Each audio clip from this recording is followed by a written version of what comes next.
देवदास की मां ने बात काटकर कहा, नहीं चाची, मैं ये बात उनसे नहीं कह सकूंगी। तुम ही कहो मैं किस मुंह से इस वक्त उनसे यह बात कहूं। ये बात यही समाप्त हो गई। परंतु स्त्रियों के पेट में भला कभी बात पचती है। जब स्वामी भोजन करने के लिए बैठे तो देवदास की मां ने कहा, पार्वती की दादी उसके ब्याह की बातचीत करती थी। स्वामी ने मुंह ऊपर उठाकर कहा, हाँ, अब पार्वती भी इस योग्य हो गई है, अब उसका विवाह कर देना ही उचित है। यही तो आज वह कह रही थी कि अगर देवदास ने साथ उसका। स्वामी ने बहुत चढ़ाकर कहा, तो तुमने क्या कहा? मैं क्या कहती? दोनों में बड़ा स्नेह है, पर इसी से क्या कन्या के बेचने खरीदने वाले चक्रवर्ती घराने की लड़की लाऊंगी। फिर घर के पास ही घर ठहरा। छह छह स्वामी ने संतुष्ट होकर कहा, ठीक है, क्या घराने का नाम हंसाऊंगा। इन सब बातों पर कान नहीं देना। गृहिणी ने एक सूखी हंसी हंसकर कहा, नहीं, मैं इन सब बातों पर कान नहीं देती। पर तुम भी यह मत भूल जाना। स्वामी ने गंभीर मुख से बात का कौर उठाते हुए कहा, ऐसा होता तो इतनी बड़ी जमींदारी कभी की फूंक गई होती। जब वैवाहिक प्रस्ताव के अस्वीकृति की बात नीलकंठ के कानों में पहुंची तो उन्होंने मां को बुलाकर बड़े तिरस्कार के साथ कहा, मां, तुम क्यों ऐसी बात कहने गई? मां चुप रही। नीलकंठ ने कहा, कन्या के ब्याह के लिए हम लोग किसी के पांव नहीं पड़ते, बल्कि कितने ही लोग हम लोगों के पांव पड़ते हैं। मेरी लड़की कुरूपा नहीं है। देखो, तुम लोगों से कहे देता हूं कि एक हफ्ते के भीतर ही संबंध ठीक कर लूंगा। ब्याह के लिए क्या सोच करना। किंतु जिसके लिए पिता ने इतनी बड़ी बात कही थी, उससे उसके सिर पर बिजली सी गिरी। लड़कपन ही से यही धारणा थी कि देवदास पर एकमात्र उसी का अधिकार है। अधिकार किसी ने उसके हाथ में सौंपा हो, ये बात नहीं थी। पहले स्वयं भी इसे अच्छी तरह समझ नहीं सकी, अनजाने में ही उसके अधीर मन से दिनों दिन इस अधिकार को अति नीरवता एवं दृढ़ता के साथ अपनाकर प्रतिष्ठित किया था।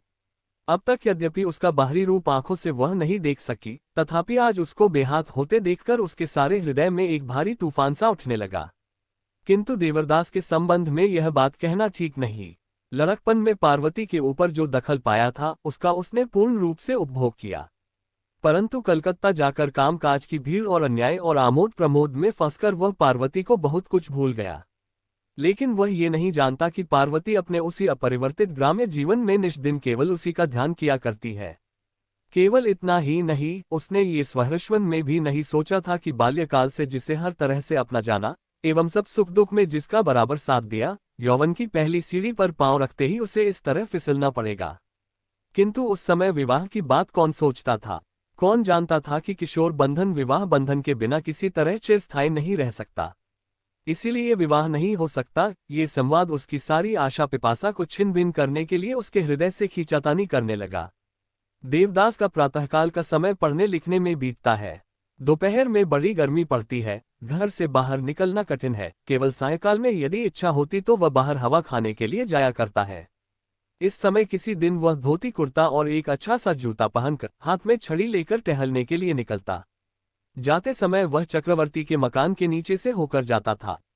पार्वती ऊपर बंगले से आंसू पोंछती हुई उसे देखती थी। कितनी ही बातें उसके मन में उठती थी। मन में उठता था कि दोनों बड़े हुए। बहुत दिन परदेश में रहने के कारण दोनों एक दूसरे से बड़ी लज्जा करते हैं। देवदास उस दिन इसी तरह चला गया। लज्जा के कारण इच्छा रहते हुए भी वह कोई बात नहीं कर सका। ये बात पार्वती भी समझने से नहीं चूकी। देवदास भी प्रायः इसी भांति सोचता था। बीच बीच में उसके साथ बातचीत करने और देखने के लिए इच्छा भी होती थी, किंतु साथ ही यह भी ख्याल होता था कि क्या यह अच्छा दिखेगा। यहाँ कलकत्ता का वह कोलाहल नहीं है, वह आमोद प्रमोद, थिएटर और गाना बजाना नहीं है। इसीलिए उसे केवल उसके बचपन की बातें याद आती है। मन में प्रश्न उठता था कि क्या ये पार्वती वही पार्वती है। पार्वती मन में सोचती कि क्या ये देवदास बाबू वही देवदास है। देवदास अब प्रायः चक्रवर्ती के मकान की ओर नहीं जाता। किसी दिन वह आंगन में खड़ा होकर बुलाता, छोटी चाची, क्या करती हो? छोटी चाची कहती है, यहाँ आकर बैठो। देवदास कहता, नहीं, रहने दो चाची, मैं थोड़ा घूमने जा रहा हूँ। पार्वती किसी दिन ऊपर रहती और किसी दिन देवदास के सामने पड़ जाती थी। वह जब छोटी चाची के साथ बातचीत करने लगता तो पार्वती धीरे से खिसक जाती थी। सायंकाल के बाद देवदास के घर में दिया जलता था। ग्रीष्मकाल की खुली हुई खिड़की से पार्वती बहुत देर तक उसी ओर देखा करती थी, किंतु सिवा उस दीप प्रकाश के और कुछ नहीं देख पाती थी। पार्वती सदा से आत्माभिमानी है। वह जो यंत्रणा सहन कर रही है उसके तिल मात्र की भी किसी को थाह न देने की उसकी आंतरिक चेष्टा रहती है। और फिर किसी से कहने सुनने में लाभ ही क्या। सहानुभूति सहन नहीं हो सकती और तिरस्कार लांछना, इससे तो मर जाना ही अच्छा है। पिछले वर्ष मनोरमा का विवाह हुआ किंतु वह ससुराल नहीं गई। इसी से बीच बीच में वह पार्वती से मिलने आ जाया करती थी। पहले दोनों सखियों में ये सभी बातें घुल घुल कर होती थी, पर अब वह बात नहीं है। पार्वती उसका साथ नहीं देती। वह या तो ऐसी बातों के छिड़ने पर चुपी रहती है या टालमटोल कर जाती है। पार्वती के पिता कल रात घर लौटे। इधर कई दिनों से वह वर ढूंढने गए थे। अब विवाह की सब बातचीत पक्की करके घर लौटे हैं। प्रायः 20-25 कोस की दूरी पर बर्दवान जिला के हाथीपोता गांव के जमींदार के साथ विवाह का होना स्थिर कर आए हैं। उसकी आर्थिक दशा अच्छी है, उम्र 40 वर्ष से कुछ कम ही है। गत वर्ष पहली स्त्री का स्वर्गवास हुआ है, इसीलिए दूसरा विवाह कर रहे हैं। इस समाचार से कुटुंबियों में किसी को आनंद नहीं हुआ, वरन दुख ही पहुंचा। फिर भी भुवन चौधरी से सब मिलाकर 2-3 हजार रुपये की प्राप्ति थी, इसी से सब स्त्रियां चुप हो रही। एक दिन दोपहर के समय जब देवदास चौके में भोजन करने को बैठा तो मां ने पास बैठकर कहा, पत्तों का विवाह है। देवदास ने मुंह उठाकर पूछा, कब? इसी महीने में। कल वर खुद आकर कन्या को देख गया है। देवदास ने कुछ विस्मित होकर कहा, क्या? मैं तो कुछ नहीं जानता मां। तुम कैसे जानोगे? वर दुहेजू है, अवस्था कुछ अधिक है, पर घर का धनी है। पत्तों खाने पीने से सुखी रहेगी। देवदास गर्दन नीची कर भोजन करने लगा। उसकी मां ने फिर कहना आरंभ किया, उन लोगों की इच्छा थी कि इसी घर में ब्याह हो। देवदास ने मुंह उठाकर कहा, फिर? मां ने कहा, छे, ऐसा कभी हो सकता है? एक तो वे लोग कन्या बेचने खरीदने वाले, दूसरे घर के पड़ोस में, फिर ऐसे छोटे घराने में। छे छे, ये कहकर मां ने ओठ सिकोड़ा। देवदास ने भी इसे देखा। कुछ देर चुप रहने के बाद मां ने फिर कहा, तुम्हारे बाबूजी से भी मैंने कहा था। देवदास ने पूछा, बाबूजी ने क्या कहा? और क्या कहेंगे? यही कहा कि क्या इतने बड़े वंश का सिर नीचा करेंगे। देवदास ने फिर कोई बात नहीं पूछी। इसी दिन दोपहर में मनोरमा और पार्वती की बातचीत हुई। पार्वती की आंखों में जल देखकर मनोरमा की आंखें भी डबडबा आई। उसने उन्हें पोंछकर पूछा, तब कौन सा उपाय है बहन? पार्वती ने आंखें पोंछकर कहा, क्या तुमने अपने वर को पसंद करके विवाह किया था? मेरी बात दूसरी है। मुझे पसंद भी नहीं था और नापसंद भी नहीं है, इसी से मुझे कोई कष्ट भी नहीं है। पर तुम अपने पांव में आप कुठार मारती हो बहन। पार्वती ने जवाब नहीं दिया, वह मन ही मन कुछ सोचने लगी। मनोरमा कुछ सोचकर हंसी। पूछा, पत्तो, वर की उम्र क्या है? किसके वर ही? तुम्हारे। पार्वती ने हंसकर कहा, संभवतः 19। मनोरमा ने विस्मित होकर कहा, यह क्या, मैंने तो सुना है कि 40। इस बार भी पार्वती ने हंसकर कहा, मनो बहन, कितने आदमियों की उम्र 19-20 वर्ष की है, मैं क्या सबका हिसाब रखती हूँ? मेरे वर ही उम्र 19-20 वर्ष की है, यह मैं जानती हूँ। उसके मुंह की ओर देखकर मनोरमा ने फिर पूछा, क्या नाम है? सो तो तुम जानती ही हो। मैं कैसे जानूंगी? तुम नहीं जानती? अच्छा लो, मैं कह देती हूँ। जरा हंसकर गंभीरता के साथ पार्वती ने उसके कान के पास अपना मुंह लगाकर कहा, नहीं जानती श्री देवदास। मनोरमा पहले तो चमक उठी, फिर थोड़ा धक्का देकर कहा, इस ठट्ठे से काम नहीं चलेगा। ये कहो कि नाम क्या है? अगर नहीं कह सकती हो तो? वही तो मैंने कहा। मनोरमा ने पूछा, यदि देवदास नाम है तो फिर इतना रोती क्यों हो? पार्वती का चेहरा सहसा उतर गया। कुछ सोचने के बाद उसने कहा, ये ठीक है, अब मैं नहीं रोऊंगी। पत्तो, क्यों? सब बातें खोलकर क्यों नहीं कहती बहन, मैं कुछ भी नहीं समझ पाती हूँ। पार्वती ने कहा, जो कुछ कहना था सभी तो मैंने कह दिया, परंतु कुछ भी तो समझ में नहीं आता। ना आता होगा। ये कहकर पार्वती दूसरी ओर देखने लगी। मनोरमा ने सोचा कि पार्वती बात छिपाती है, उसकी कुछ कहने की इच्छा नहीं है। उसे बड़ा गुस्सा आया। दुखित होकर उसने कहा, पत्तो, जिसमें तुम्हें दुख है उसमें मुझे भी दुख है। तुम सुखी रहो, यही मेरी आंतरिक प्रार्थना रहती है। यदि तुम किसी से कोई बात न कहना चाहती हो तो मन कहो, किंतु इस तरह ठढ़ा करना ठीक नहीं है। पार्वती ने दुखित होकर कहा, ठट्टा नहीं करती हूँ बहन, जितना मैं जानती हूँ उतना तुम्हें बता दिया है। मैं यही जानती हूँ कि मेरे स्वामी का नाम श्री देवदास है। उम्र 19 या 20 वर्ष है, यही बात तुमसे भी कही है। किंतु मैंने तो सुना है कि तुम्हारा संबंध दूसरे से स्थिर हुआ है। स्थिर और क्या होगा? दादा का तो अब किसी के साथ ब्याह होगा, नहीं होगा तो मेरे साथ न। मैंने तो ऐसी कोई खबर नहीं सुनी है। मनोरमा ने जो कुछ सुना था वह कहने लगी। पार्वती ने बाधा देकर कहा, ये सब मैंने भी सुना है। तब क्या देवदास तुमको, क्या मुझको? मनोरमा ने हंसी दबाकर कहा, तब जान पड़ता है स्वयंवर हुआ है। छिपे छिपे सब बातचीत पक्की हो गई है, कच्ची पक्की यहाँ कुछ नहीं हुई है। मनोरमा ने व्यथित स्वर में कहा, तू क्या कहती है पत्तो, कुछ भी समझ में नहीं आता। पार्वती ने कहा, तब देवदास से पूछकर मैं तुमको समझा दूंगी। क्या पूछोगी? वह तुमसे ब्याह करेगी कि नहीं? पार्वती ने सिर हिलाकर कहा, हाँ यही। मनोरमा ने बड़े आश्चर्य के साथ पूछा, क्या कहती हो पत्तो, क्या तुम स्वयं पूछोगी? इसमें क्या दोष है बहन? मनोरमा अवाक हो गई, बोली, क्या कहती हो? स्वयं? हाँ स्वयं नहीं तो और मेरी ओर से कौन पूछेगा? लाज नहीं लगेगी? लाज क्यों लगेगी? तुमसे कहने में क्या मैंने लज्जा की है?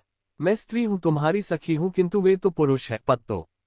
इस पर पार्वती हंस पड़ी, कहा, तुम सखी हो, तुम अपनी हो, किंतु वे क्या दूसरे हैं? जो बात तुमसे कह सकती हूं, क्या वही बात उनसे नहीं कह सकती? मनोरमा अवाक होकर उसके मुंह की ओर देखने लगी। पार्वती ने हंसकर कहा, मनो बहन, तुम झूठ ही माथे में सिंदूर पहनती हो। ये भी नहीं जानती कि किसको स्वामी कहते हैं। वे मेरे स्वामी न होने पर भी मेरी लज्जा के स्वामी है। उनसे ऐसा करने के पहले ही मैं मर न जाऊंगी। इसे छोड़, जो मनुष्य मरने पर उतारू है, क्या वह ये देखता है कि विष कड़वा है या मीठा? उनसे मेरा कोई भी पर्दा नहीं है। मनोरमा उसके मुंह की ओर देखती रही। कुछ देर बाद पूछा, उनसे क्या कहोगी? ये कहोगी कि मुझे अपने चरणों में स्थान दो? पार्वती ने सिर हिलाकर कहा, ठीक यही कहूंगी बहन। और यदि वे स्थान न दे? इसके बाद पार्वती कुछ देर तक चुप रही, फिर कहा, उस समय की बात नहीं जानती। घर लौटते समय मनोरमा ने मन ही मन सोचा, धन्य साहस, धन्य हृदय बल। यदि मैं मर भी जाऊं तो भी यह बात मुंह से कभी निकाल नहीं सकती। बात सत्य है। इसी से तो पार्वती ने कहा कि यह माथे में सिंदूर और हाथ में चूड़ी पहनना व्यर्थ है। लगभग 1 बजे रात का समय है, तब भी मलिन ज्योत्सना आकाश के अंग से लिपटी हुई है। पार्वती चादर से सिर से पैर तक अपने अंग को ढककर दबे 5 सीढ़ी से नीचे उतर आई। चारों ओर आंख खोलकर देखा, कोई जाग तो नहीं रहा है। फिर दरवाजा खोलकर नीरव पथ में आकर खड़ी हुई। गांव का मार्ग एकदम निस्तब्ध, एकदम निर्जन था, किसी से भेंट होने की आशंका नहीं थी। वह बिना किसी रुकावट के जमींदार के मकान के सामने आकर खड़ी हुई। ड्योढ़ी पर वृद्ध दरबान कृष्ण सिंह खाट बिछा तुलसीकृत रामायण पढ़ रहे थे। पार्वती को प्रवेश करते देखकर उसने नेत्र नीचे किए ही पूछा, कौन है? पार्वती ने कहा, मैं। दरबान जी ने समझा कि कोई स्त्री है। दासी समझकर फिर कोई प्रश्न नहीं किया और गा गाकर रामायण पढ़ने में निमग्न हो गए। पार्वती चली गई। गर्मी के कारण बाहरी आंगन में कई नौकर सो रहे थे, उनमें से कितने ही पूर्ण निद्रित और कितने ही अर्धजागृत थे। नींद की झोंक में एकाध ने पार्वती को जाते देखा, लेकिन दासी समझकर किसी ने कुछ रोक टोक नहीं की। पार्वती निर्विघ्न सीढ़ी से होकर ऊपर कोठे पर चली गई। इस घर का एक एक कमरा और एक एक कोना उसका जाना हुआ था। देवदास के कमरे को पहचानने में उसे जरा भी देर नहीं लगी। किवाड़ खुला हुआ था और भीतर एक दीपक जल रहा था। पार्वती ने भीतर आकर देखा, देवदास पलंग पर सो रहे हैं। सिर के पास उस समय भी एक पुस्तक खुली पड़ी थी। इससे जान पड़ता है कि वह अभी ही सोए हैं। दिए की टेम को तेज कर चुपचाप देवदास के पांव के पास आकर बैठ गई। केवल दीवार पर टंगी हुई घड़ी टन टन शब्द करती है। इसे छोड़कर सभी सो रहे हैं, सभी जगह सन्नाटा छाया हुआ है। पांव के ऊपर हाथ रखकर पार्वती ने धीरे से कहा, देव दादा। देवदास ने नींद की झोंक में सुना कि कोई उसे बुला रहा है। उसने उसी तरह लेटे हुए बिना आंख खोले कहा, हूँ देव दादा। इस बार देवदास आंख मीचते हुए उठ बैठे। पार्वती के मुंह पर घूंघट नहीं था। घर में दीपक तीव्र ज्योति से जल रहा था। देवदास ने सहज ही पहचान लिया, किंतु फिर भी उसे पहले विश्वास नहीं हुआ। पूछा, यह क्या पत्तो? देवदास ने घड़ी की ओर देखा। विस्मय पर विस्मय बढ़ता गया। इतनी रात में? पार्वती ने कोई उत्तर नहीं दिया। वह मुंह नीचे किए बैठे रही। देवदास ने फिर पूछा, इतनी रात में क्या घर से अकेली आई हो? पार्वती ने कहा, हाँ। देवदास ने उद्विग्न, आशंकित और कलंकित होकर पूछा, कहो, क्या रास्ते में डर भी नहीं मालूम हुआ? पार्वती ने मीठी हंसी हंसकर कहा, मुझे भूत का भय नहीं लगता। भूत का भय नहीं करती तो आदमी का भय तो करती हो, क्यों आई? पार्वती ने कोई उत्तर नहीं दिया, किंतु मन ही मन कहा कि इस समय मुझे उसका भी डर नहीं है।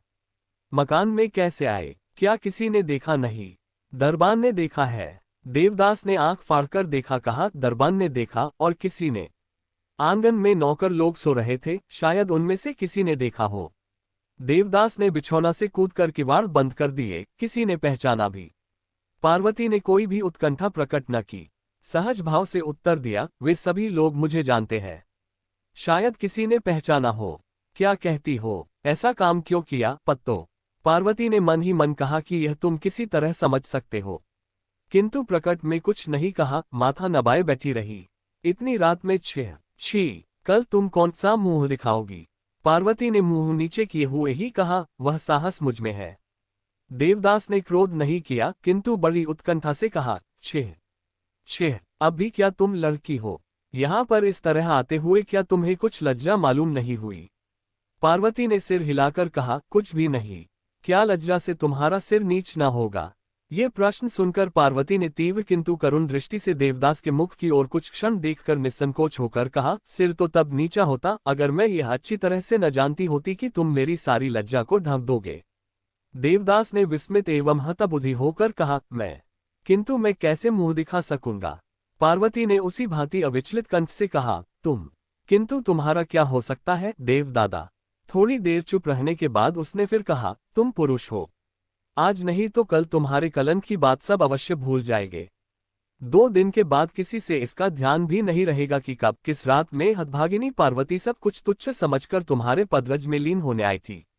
यह क्या पत्तो? और मैं? मंत्र मुग्ध की भांति देवदास ने कहा, और तुम मेरे कलंक की बात कहते हो? नहीं, मुझे कलंक नहीं लगेगा। तुम्हारे पास मैं छिपे छिपे आई, यदि यह कहकर मेरी निंदा होगी तो वह निंदा मुझे नहीं लग सकती। यह क्या पत्तो, रोती हो? देवदादा, नदी में इतना जल भरा हुआ है, क्या इतने जल में भी मेरा कलंक नहीं धुल सकता? सहसा देवदास ने पार्वती के दोनों हाथ पकड़ लिए और कहा, पार्वती। पार्वती ने देवदास के पांव के ऊपर सिर रखकर अवरुद्ध कंठ से कहा, यहीं पर थोड़ा सा स्थान दो देवदादा। इसके बाद दोनों ही चुप रहे। देवदास के पांव पर से बहकर अनेकों अश्रुकण शुभ शैया को भिगोने लगे। बहुत देर के बाद देवदास ने पार्वती के मुख को ऊपर उठाकर कहा, पत्तो, क्या मुझे छोड़कर तुम्हें और कोई उपाय नहीं है? पार्वती ने कुछ नहीं कहा, उसी भांति पांव पर सिर रखे हुए पड़ी रही। निस्तब्धता के भीतर एकमात्र वही लंबी लंबी उसासे भर रही थी। टन टन करके घड़ी में 2 बज गए। देवदास ने कहा, पत्तो। पार्वती ने रुद्ध कंठ से कहा, क्या पिता माता बिल्कुल सहमत नहीं है? ये सुना है। पार्वती ने सिर हिलाकर जवाब दिया, सुना है। फिर दोनों चुप रहे। बहुत देर बाद देवदास ने दीर्घ निश्वास फेंककर कहा, तब फिर